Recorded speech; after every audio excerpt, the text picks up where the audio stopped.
حضرت موسیٰ علیہ السلام اللہ کے بڑے نبی اور رسول تھے۔ ان کے زمانہ اس وقت تھا جب مصر پر ایک ظالم بادشاہ فرعون حکومت کرتا تھا۔ فرعون بہت تکبر کرنے والا اور جابر تھا اور بنی اسرائیل پر ظلم کرتا تھا۔ اس نے یہ حکم دے رکھا تھا کہ بنی اسرائیل کے ہر پیدا ہونے والے لڑکے کو قتل کر دیا جائے، کیونکہ اسے ڈر تھا کہ کوئی لڑکا بڑا ہو کر اس کی حکومت ختم کر دے گا۔ پیدائش اور دریا کا واقعہ۔ اللہ کے حکم سے حضرت موسیٰ علیہ السلام کی والدہ نے جب آپ کو جنم دیا تو آپ کو ایک صندوق میں ڈال کر دریائے نیل میں بہا دیا تاکہ فرعون کے سپاہیوں سے بچ سکیں۔ اللہ نے یہ معجزہ کیا کہ وہ صندوق سیدھا فرعون کے محل تک پہنچا۔ فرعون کی بیوی آسیہ رضی اللہ عنہا ایک نیک اور رحم دل عورت تھیں۔ انہوں نے بچے کو دیکھا اور فرعون سے کہا، حضرت موسیٰ علیہ السلام جوان ہوئے تو ایک دن انہوں نے دیکھا کہ ایک قبطی فرعونی اور ایک بنی اسرائیلی لڑ رہے ہیں۔ موسیٰ علیہ السلام نے بنی اسرائیلی کی مدد کی، لیکن زور لگاتے ہوئے قبطی مر گیا۔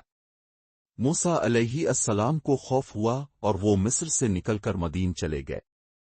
مدہ میں قیام۔ مدہ میں اپنے ایک نیک شخص باز کے نزدیک حضرت شعیب علیہ السلام کے گھر کام کیا اور ان کی بیٹی سے نکاح کیا۔ کئی سال وہاں رہنے کے بعد آپ اپنی بیوی کے ساتھ واپس مصر کی طرف روانہ ہوئے۔ نبوت ملنا۔ راستے میں طور پہاڑ کے پاس اپنے ایک آگ دیکھی۔ جب آپ وہاں پہنچے تو اللہ تعالیٰ نے آپ سے کلام کیا اور آپ کو نبوت عطا کی۔ اللہ نے آپ کو معجزے دیے۔ عصا، لاٹھی جو سانپ بن جاتی تھی، ہاتھے جو چمکنے لگتا تھا۔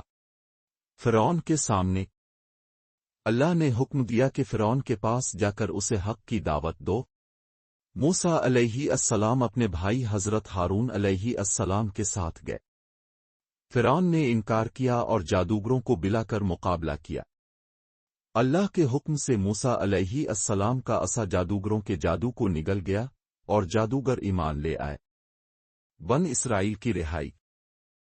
فرعون مزید ضدی ہو گیا اور موسیٰ علیہ السلام کو اپنی قوم سمیت مصر سے نکلنے کا حکم دیا گیا۔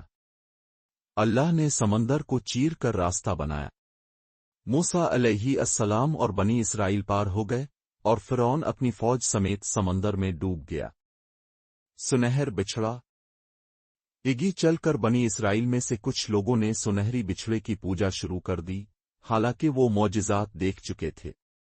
موسیٰ علیہ السلام نے انہیں اللہ کی عبادت کی طرف واپس